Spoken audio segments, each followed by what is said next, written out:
Algo está mudando as pessoas do meu prédio. Intoxic diz: Olá, creepy amigo. Não sei como descrever melhor os fenômenos atuais do que explicar, de maneira mais simples possível, que eles voltam diferentes. Quando eles dizem, seus olhos nunca se movem, nunca se afastam por um segundo. Penetrantes orbes de sombra que parecem conhecer algum segredo profundo que eu nunca poderia entender. Eles parecem estar todos conectados, de alguma forma, de uma forma inexplicável, como se estivessem todos envolvidos em alguma piada cruel que eu não poderia participar. A menos que eu entre no elevador, é claro. Eu menciono isso agora, não porque tenha certeza no momento em que escrevo, mas porque suspeito que surgiram nas últimas semanas. Coisas que cresceram em mim e que devem ser descritas aqui e agora. Estou escrevendo isso porque estou com medo. Eu posso me ouvir falando comigo mesmo agora. Aquele carrilhão chamando ao longe no corredor. Preciso que alguém saiba o que aconteceu comigo, caso eu também volte diferente.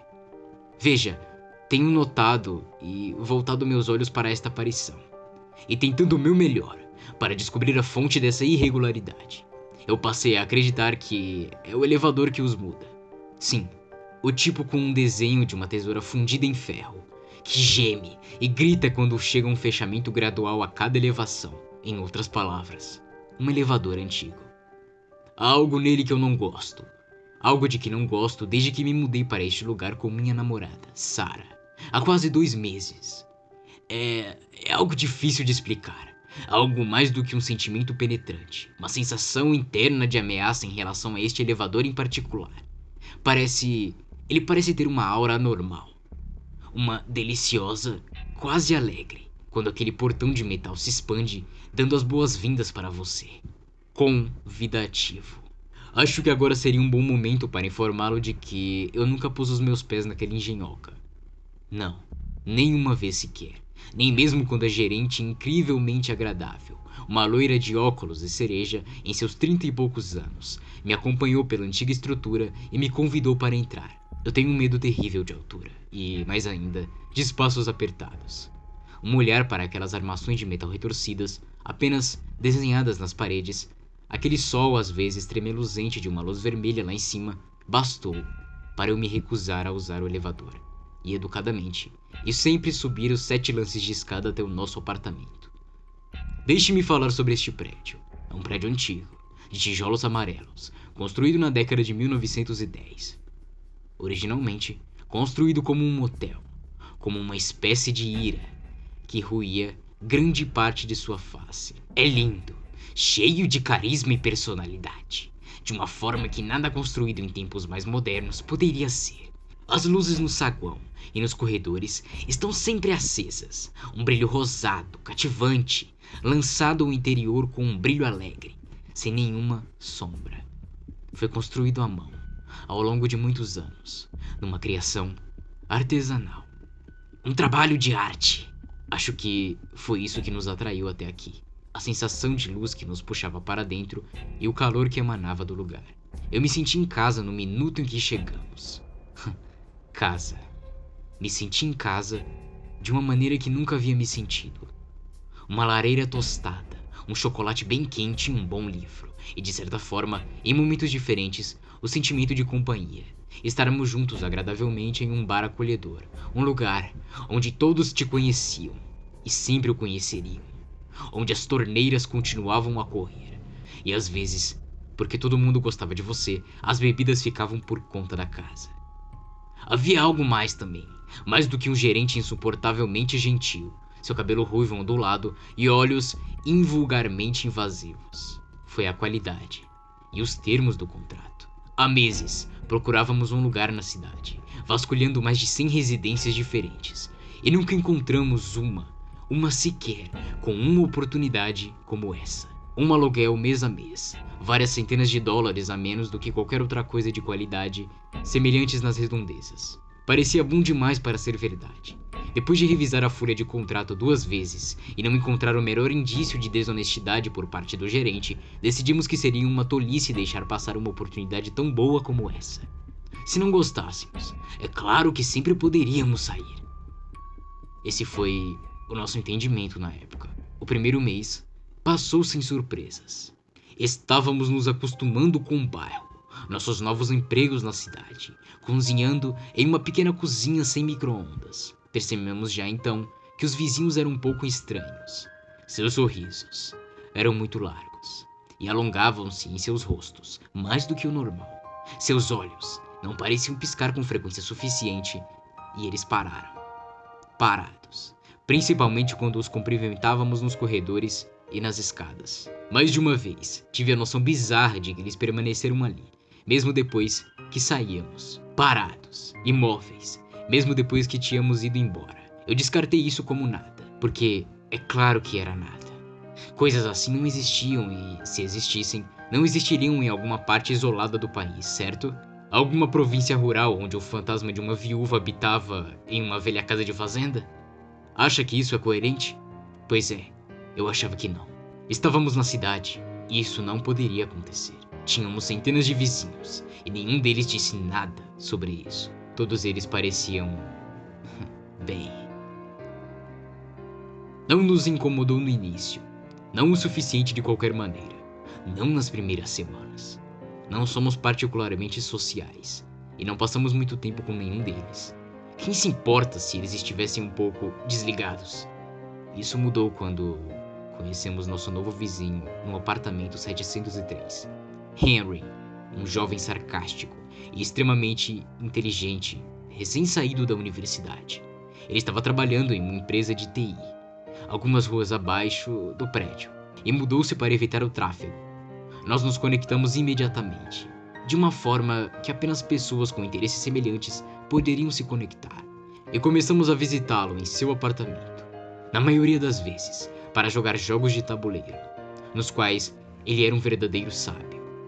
Ele proporcionou companheirismo sincero, uma qualidade que nos faltava desde nossa última mudança. Ríamos com frequência e de brincadeira, às vezes, discutíamos como todas as outras pessoas no prédio pareciam ter menos modos do que ele.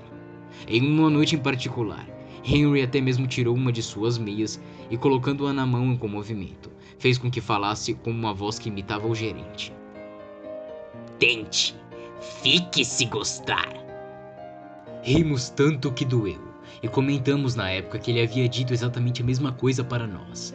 Ele disse então com um sorriso que se acreditava em fantasmas. Eles deviam ter habitado um prédio como este, por alguma razão. Isso fez com que todos nós ficássemos em silêncio por um tempo. Fantasmas. Impossível. Mas ainda lembro-me da noite em que Henry mudou. Só cheguei em casa bem depois das 9. Sarah já havia preparado nosso famoso pão de alho e salada grega, que levaríamos para jantar no apartamento de Henry. Planejamos jogar banco imobiliário depois. Como sempre, Henry generosamente começaria o jogo com muito menos riqueza para nos dar uma chance melhor de ultrapassá-lo. Sarah me repreendeu de brincadeira, me beijou na porta e disse que nos atrasaríamos.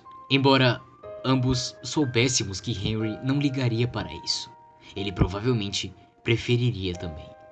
Eu penteei meu cabelo e fomos para a porta ao lado. Ninguém respondeu na primeira batida, ou na segunda. Estávamos ficando preocupados na terceira. Sua porta estava trancada. Nunca estivera trancada antes, nem mesmo quando ele foi trabalhar. O que sempre tentávamos alertá-lo, pois poderia causar problemas na cidade. Quando eu estava prestes a chamar o seu nome, e então, potencialmente, a polícia, ouvimos algo além da porta, um arrastar de pés, lento, arrastando-se pelo chão de madeira marcado. A porta se abriu e Henry estava lá, sorrindo tão largo que parecia que doía. Quando ele falou, sua voz estava muito alta e as palavras saíam desconexas. Olá, amigos! Por que vocês não entram?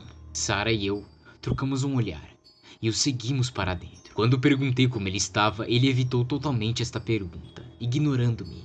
Quando colocamos nossa comida na mesa, ele nem olhou para o que estava lá. Não olhou para baixo, não olhou para nada. Ele olhou, ainda, em nossos olhos apenas, movendo-se de Sarah e depois de volta para mim a cada poucos segundos, como se seu próprio movimento fosse uma espécie de temporizador invisível. Ele tinha um olhar psicótico, algo estranhamente desumano. Ele não o comeu e nós também não. Não suportávamos aqueles olhos. Simplesmente nos causavam um incômodo gigantesco. Não podíamos suportar aquele sorriso enorme e alegre, sem vacilar, sem se mexer, mesmo quando seus músculos começavam a se contrair. Nunca saímos assim que pudemos. Mencionei que de repente não estava me sentindo bem, que estava muito quente e que poderia estar começando a ter febre. Inventei uma desculpa apenas. Henry não recebeu mal a notícia. Ele continuou sorrindo. Sorridente! Sorridente! Quando saímos, olhei para trás apenas uma vez, vendo a porta ainda aberta, vendo Henry ali, com aquele sorriso extravagante estampado no seu rosto. Seu novo lar, aparentemente. Eu me perguntei se, de alguma forma, ele não era mais Henry, mas isso pareceu muito bobo naquele momento. Eu me perguntei se ele era outra pessoa inteiramente mudada. Outra besteira. E pior ainda, eu me perguntei quando entramos em nosso apartamento e fechamos e trancamos aquela porta, se ele ainda estava ali, do lado de fora, com aqueles olhos arregalados e dentes brilhantes, abertos como perfeitas teclas de piano. Fiquei pensando a noite toda, embora estivesse com muito medo de verificar o buraco da fechadura. Não vimos Henry por algum tempo depois disso. Paramos de vê-lo ir trabalhar e, depois de mais uma semana, percebemos que também não vimos ninguém entrar ou sair do prédio. Ninguém entrando ou saindo pela porta dele. Nem mesmo o próprio Henry. O pensamento começou a vir com mais frequência então que eles estavam aqui. Sempre aqui. Em pé, bem atrás de suas portas fechadas, sorrindo loucamente, esperando algum tipo de interação. Eu tirei da minha mente isso e tentei me concentrar no meu trabalho. Se não gostássemos, é claro que poderíamos sair. E talvez o fizéssemos no final daquele mesmo mês. Então Sarah pegou o elevador. Ela estava atrasada para o trabalho e tinha muito o que fazer naquele dia para sua apresentação. Eu me ofereci para ajudá-la a descer, mas ela recusou. Acenei para ela do lado de fora da porta, sentindo-me estranhamente assustado e completamente sem saber o porquê estava tão assustado. Eu tinha um pressentimento ruim. Eram 8 da manhã e não havia razão para ter medo. Nada lógico, nada real de qualquer maneira. Nada além de pensamentos ansiosos que encheram minha cabeça de pesadelos. Eu a via entrar no elevador. Vi aquela mandíbula enorme de metal se esticar, projetando-se e se fechar quando ela entrou. Eu pensei em tudo isso, enquanto observava ela sendo envolvida pela luz vermelha e brilhante e começar a ser levada para baixo. Sabia que algo estava terrivelmente errado. Eu queria chamá-la, mas me senti relutante. Mas ela sorriu, acenou e me soprou um beijo. Ela não voltou para casa naquela noite. Liguei para o trabalho dela e tive certeza de que ela nunca apareceu naquele dia. Seu chefe ficou furioso, mas essa era a última das minhas preocupações. Liguei para a polícia e disse que ela estava desaparecida. Eles vieram e me encontraram no prédio. Liguei para a família dela. Procuramos por ela, mas não encontramos nada. Eles me questionaram, é claro. Eu não tive nenhuma resposta. Contei a eles sobre aquela manhã, como ela sorriu, acenou e entrou no elevador a caminho do trabalho. Isso era tudo que eu sabia. Estávamos perfeitamente felizes e não havia nenhum outro problema, a não ser a droga desse elevador. Eu nunca a machucaria, eu juro que não. Ela estava desaparecida por 3 dias antes de voltar. Eu havia parado de trabalhar e estava deitado na cama, sozinho no escuro. Eu estava perturbado. Eu não sabia o que fazer. Eu estava procurando por ela há dias, exausto. Ouvi chaves se movendo do lado de fora da porta e meu coração deu um pulo. A maçaneta girou e ouvi seus pés se arrastando. Corri para ela e a envolvi em meus braços. Seus músculos não se moveram. Ela estava ereta, perfeitamente, parada e mais nada. "Olá, amor", disse ela. "Estou em casa." Aquela voz, aquela maldita voz. Eu já tinha ouvido isso antes. Eu agarrei seu rosto em minhas mãos e a puxei para perto. Eu mal conseguia ver seus olhos no escuro, mas sabia o que iria encontrar lá. Nada. O vazio. A distância. O frio inquebrável. Apenas o vazio. Isso foi há 2 dias. Ela não vem para a cama desde então. Ela está parada perto da porta. Eu não sei o que fazer. Eu também não saio há dias. Eu sou o único que sobrou. Não posso sair. E eu sei disso agora. Eu sei que ela mentiu. Eu jamais poderei sair. Eu vou pegar o elevador. Eu não tenho escolha. Eu não tenho escolha. Ela está me chamando agora. Eu preciso me juntar a ela. Minha cabeça está zumbindo. Está me dizendo o que fazer. Não sei aonde isso vai me levar. Eu posso ouvir o carrilhão no corredor. Eu posso ouvir aquele portão de metal sendo aberto. Meu Deus, meu Deus, meu Deus, meu Deus! Ele está me convidando. Ele está me convidando. Me convidando para entrar. Eu tô sozinho, eu tô sozinho. Estou sozinho. Eu não quero mais ficar sozinho.